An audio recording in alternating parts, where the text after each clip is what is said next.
Exercise 3 star shape and space 2 circle theorems हम previous videos में discuss कर चुके हैं। अब हम उससे रिलेटेड क्वेश्चन सॉल्व करेंगे। क्वेश्चन नंबर 1 है हमारे पास एक्सरसाइज 3 स्टार का कि एक सर्कल गिवन है और इसमें ये दो एंगल्स आपको नज़र आ रहे हैं, ये गिवन है।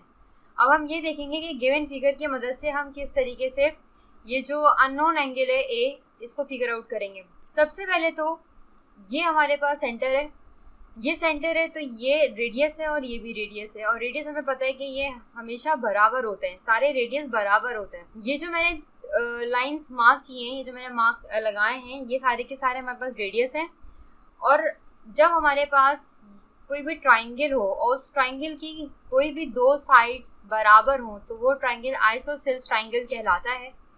इस रिलेशन की वजह से जो एंगल यहाँ होगा वही एंगल हमारे पास यहाँ फॉर्म हो रहा होगा। यानी कि अगर हम बात करें इस ट्राइंगल की ABC ट्राइंगल की बात करें तो ABC ट्राइंगल में जो एंगल C पे बन रहा है वो एंगल हमारे पास A पे बनेगा, क्योंकि ये एक आइसोसेल्स ट्राइंगल है। बिल्कुल इसी तरीके से अगर मैं नाम दे दूँ इस पॉइंट को D का, तो ABD ये जो ट्राइंगल है इसमें क्योंकि ये दोनों साइड्स बराबर हैं, इस वजह से ये पूरा ट्राइंगल आइसोसेल्स ट्राइंगल कहलाएगा।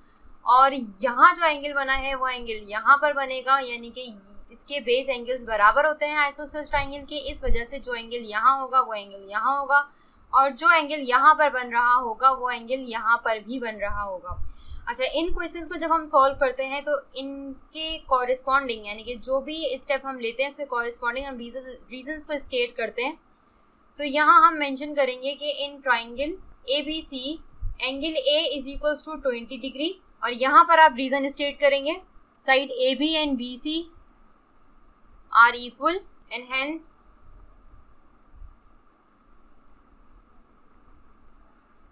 It is an isosceles triangle. यहाँ पर ये पूरा एंगल A नहीं बल्कि ये एंगल A का जो इतना हिस्सा था ये 20 डिग्री है। तो हम इसको इस तरीके से मार्क कर देते हैं कि इसको A1 कर देते हैं और इसको A2 कर देते हैं। तो इसको यहाँ पर कहेंगे हम angle A1 is equals to 20 और angle A2 is equals to 30। इसका भी हम रीजन स्टेट कर देते हैं कि side AB and BD are equal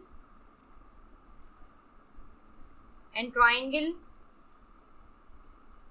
ABD is an isosceles triangle. इस तरह से इस पॉइंट पे जो बनने वाला एंगल है हमारे पास, यानी कि एंगल A ये बराबर होगा angle A1 plus angle A2 के, और एंगल A1 है 20 डिग्री प्लस एंगल A2 है 30 डिग्री।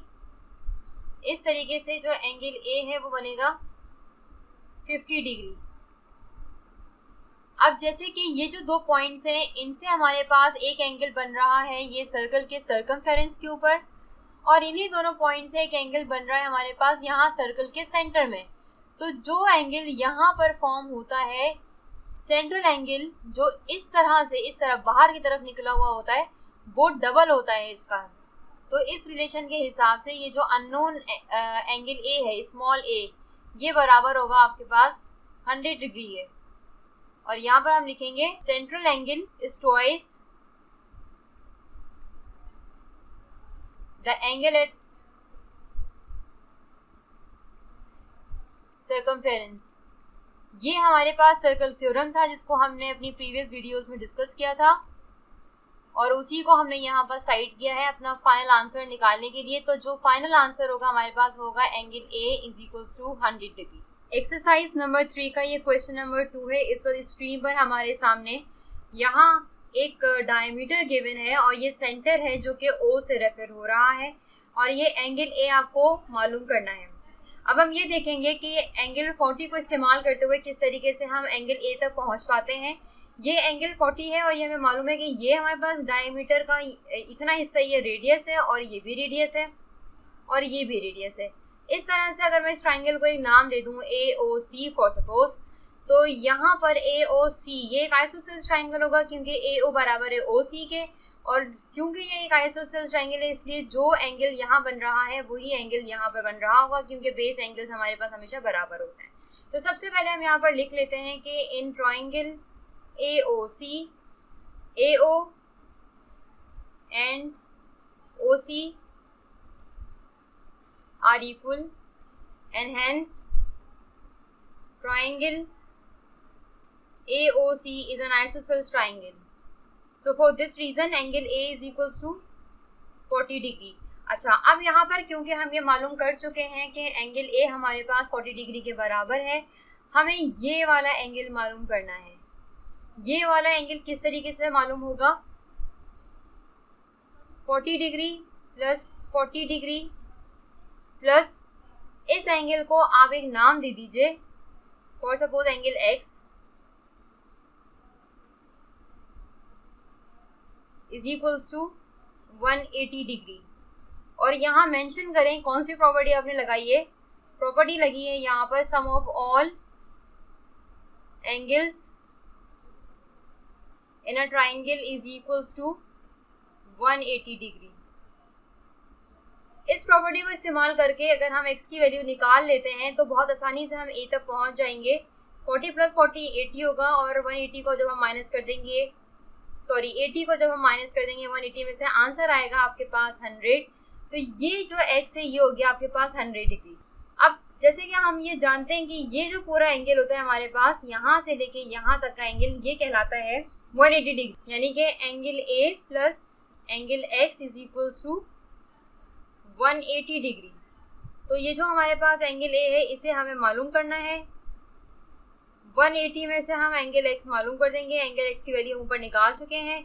180 को 100 को माइनस कर देंगे 180 में से, आंसर आएगा हमारे पास 80 डिग्री, यानी कि एंगल a बराबर है 80 डिग्री के। इस तरह से हमने मालूम किया ये क्वेश्चन नंबर 2 का अननोन एंगल a। अब हम बढ़ते हैं आगे क्वेश्चन नंबर 3 की तरफ। क्वेश्चन नंबर 3 कुछ इस तरह से गिवन है हमारे पास कि एक सेंटर O है और ये पोर्शन हमें मालूम करना है। यहाँ पर ये अननोन एंगल डिफाइन हुआ है A के नाम से, और ये एक एंगल जो कि सर्कमफेरेंस के इस पॉइंट पे बना हुआ है, इसकी मेजरमेंट गिवन है 35 डिग्री। अब इसी एंगल को मैं आपको एक और रेफरेंस से ड्रॉ करके दिखाती हूँ ताकि आपको ये क्लियर हो कि ये जो शेप है बेसिकली ये है क्या। ये एंगल जो यहाँ बन रहा है, अगर ये एंगल यहाँ बन जाए कुछ इस तरह से, डिफरेंट कलर से इसको बना लेते हैं ताकि समझने में आसानी हो। ये जो पॉइंट है ए बी, इन दोनों पॉइंट से एक एंगल यहाँ बन रहा है और इन्हीं दोनों पॉइंट से ये एंगल यहाँ सेंटर में भी बन रहा है। तो इस पॉइंट पे बनने के बजाय अगर ये एंगल फॉर सपोज यहाँ पर बन जाता, यानी कि कुछ इस तरीके से बन जाता, कुछ इस तरीके से, तो यहाँ पर ये एंगल बनता और जो इसके हिसाब से या इसके कॉन्टेक्स्ट से जो सेंट्रल एंगल हमें मालूम करना होता वो एंगल ये होता। क्योंकि जब भी हमारे पास कोई सर्कल गिवन होता है, यानी कि इस तरह से, और दो पॉइंट्स होते हैं ये, और इनसे एक एंगल सर्कल के सर्कमफेरेंस पे अगर बन रहा होता है और उन्हीं दोनों पॉइंट से अगर सर्कल के सेंटर में कोई एंगल बन रहा होता है, तो जो एंगल हम मालूम करते हैं वो एंगल ये वाला एंगल होता है, ये वाला एंगल नहीं होता। तो यहाँ पर इस एंगल को दोबारा से बनाकर दिखाने का मकसद ये है ताकि आपको पता चले कि आपको सबसे पहले ये वाला एंगल मालूम करना है। ये ब्लू कलर से जिसको मैं हाईलाइट कर रही हूँ, ये एंगल मालूम करना है, क्योंकि यहाँ पर सर्कल के सर्कमफेरेंस पे जब एंगल बन रहा होता है तो इस साइड वाला एंगल हम मालूम करते हैं। किस रिलेशन से मालूम करते हैं? इस रिलेशन से मालूम करते हैं कि सेंट्रल एंगल ट्वाइस होता है एज कम्पेयर टू उस एंगल के जो कि सर्कल के सर्कमफेरेंस के ऊपर बन रहा होता है। तो यहाँ पर हम देखेंगे कि ये हमारे पास जो एंगल है ये 35 डिग्री बन रहा है। बुक में आपके पास यहाँ पर गिवन है, मैंने सिर्फ समझाने के हिसाब से आपको यहाँ पर ड्रॉ करके दिखाया है। अब यहाँ पर ये एंगल क्योंकि हमारे पास 35 डिग्री बन रहा है तो ये एंगल 70 डिग्री बनेगा। क्यों? वो इसलिए क्योंकि सर्कल के सर्कमफेरेंस पे बनने वाला जो एंगल होता है उसके मुकाबले में सेंट्रल एंगल डबल होके बनता है। तो इसको हम नाम दे देते हैं फॉर सपोज स्मॉल बी का।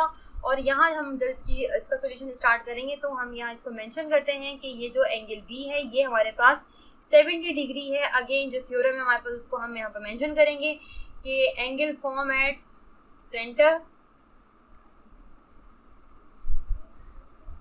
Is always twice of angle form at circumference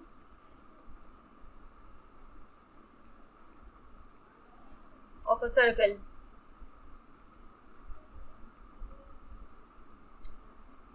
अच्छा, बेसिकली अब आपको जो एंगल मालूम करना है वो आपको ये एंगल मालूम करना है। और जैसे कि हम ये बात जानते हैं कि ये पूरा एंगल जो यहाँ से लेके यहाँ तक होता है एंगल अराउंड अ पॉइंट कहलाता है और वो बराबर होता है 360 डिग्री के।